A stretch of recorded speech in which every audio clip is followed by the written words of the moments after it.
So speaking of robot wars, fan fiction. So fan fiction writers are crying to the media that generative AI is stealing work that they don't actually own. So Phantom Pulse has got this story. But let me explain something about copyright law. First off, copyright law is not meant to benefit you. I don't know a single human person who has won a single copyright case, and I've been in this industry for a really long time. I've heard of some people who've like made some threats, but I don't know. I couldn't give you a single example off the top of my head. Somebody who actually went to court and it benefited them. I know a lot of people where copyright laws are used by corporations to crush individuals because it's really created for Disney. And one aspect of copyright, because copyright law in the Constitution originally was only supposed to last for 14 years, and the copyright expired and went into the public domain, just like a patent. In fact, it's the exact same sentence in the Constitution that creates copyrights and patents, and they existed originally for the same purpose. So this idea that you own the intellectual property for your story for your entire lifetime is actually a very modern invention. In fact, the law that made it that way was called the Mickey Mouse Preservation Act. And it was all about Disney protecting Mickey Mouse specifically. So one part of what copyright protects now, because remember, it was created to protect Disney specifically, is this concept of derivative works. And what's very ironically funny about this is that Disney didn't create anything original I themselves. know. All of the Disney stories are They're all derivative. Snow White was a Grimm's fairy tale. When was the last time they released something new? Grimm's fairy when was tale. the last time? Sleeping Beauty is an ancient fairy tale. The Beauty and the Beast is a tale as old as time, right? Like Disney changed the whole view of people towards intellectual property to make it illegal to do to Disney what Disney did to everybody else. Exactly. Where you could create a derivative work. But we still live in this world that Disney created where derivative works are illegal. So it's actually a copyright violation to create fan fiction. Now, this is where the legal reality and the public relations reality are at odds. So if I am Star Wars and people keep writing fan fiction of them in an X-Wing going on adventures, and I come down and send and it's a 12-year-old kid, right? Just loves Star Wars so much. Had a Star Wars birthday when he turned 12, and he wrote a story about him flying around in an X-Wing starfighter. I don't want to send my lawyers to go crush him because it will be played in the local news, and now that's a bad everybody PR in move. that town is going to hate me. Also, most fan fiction is very let's keep this family friendly, adult. Yes. And I hate that the word adult is a euphemism for what it's a euphemism for, but there might be kids listening, so most fan fiction is not for children.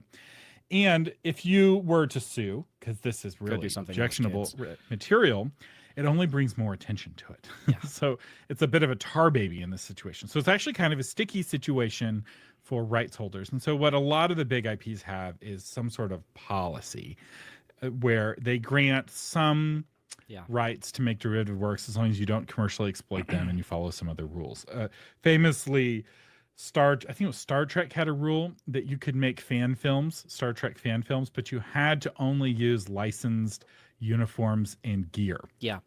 So if you did the little tricorder, you had to buy a licensed Star Trek tricorder toy to use in the movie. So they would make money off of the production, off of all of the costumes and things that you purchased. Well, I mean, I used to be a huge Warhammer 40K fan, which is run by Games Workshop. And Games Workshop is so hawkish about their IP. I mean, there was a guy on YouTube made a whole YouTube series called Astartes, which was fantastic. The guy took years to make it. And I think he got cease and desisted, but then they hired him to do it for them again. Because then they made it so canon good. because it was a masterpiece. But then they put it behind a paywall, whereas before it was available to everyone on YouTube. Now they put it behind a paywall of their dumb streaming service that they decided to come up with, and they're really bad at generating goodwill, and they're very much like what we've been talking about like last week and the week before. You guys will take whatever slop we put out. If we decide to raise the price of 5 miniatures to $75, you guys will pay it. So it's a huge thing in that world, that copyright IP. And so people are looking at this and learning, maybe grant some things to the community to allow them to do some things with your miniatures or your book or your show or whatever it is that you're doing, because you really get a lot of backlash from a community that the reason they did this is because they love it and they want to enjoy it and play with it some more. You can't now attack your super fans. These are your super fans. It's just a terrible decision. So they're trying to walk a really thin line here with that. It's just funny to watch fan fiction writers cry that generative AI is stealing work that they the don't own. The Shades of Grey story was originally fan fiction for the Twilight books. For Twilight, yeah. Imagine what would have happened for the Twilight universe if the Shades of Grey story had taken place in the Twilight universe. Instead, to make it separate, the author swapped vampire for billionaire. Did kind of a find and replace. Billionaires, vampires. It's the same, right? It's a powerful alpha figure. And but the Twilight world isn't very adult. It's a PG-13 world, whereas the Shades of Grey. 50 Shades of Grey. 50 Shades of Grey. Thank you. I keep thinking Shades of Black. Yeah, which stop is a that. Different thing. That's the second time you have degraded my work. Yeah, Shades of Black, the famously AI written story by Jonathan Sugru. Speaking of court cases. And so anyway, this is more of a kind of an opportunity to explain a little bit how copyright law works. I do have an episode with an actual lawyer where we discuss some of the ins and outs of copyright law. Do register your copyright, but realize it's not a tool for you. It's a tool primarily to be used against you. And that's just kind of where we're at right now in terms of the power of the individual as opposed to the power of the corporation. So corporations have been getting more and more powerful. 100 years ago, only 20% of people worked for a company that had 50 or more employees, and 80% of people were either worked for a small business or were self-employed. And now it's completely shifted. So now 80% of people work for a large corporation.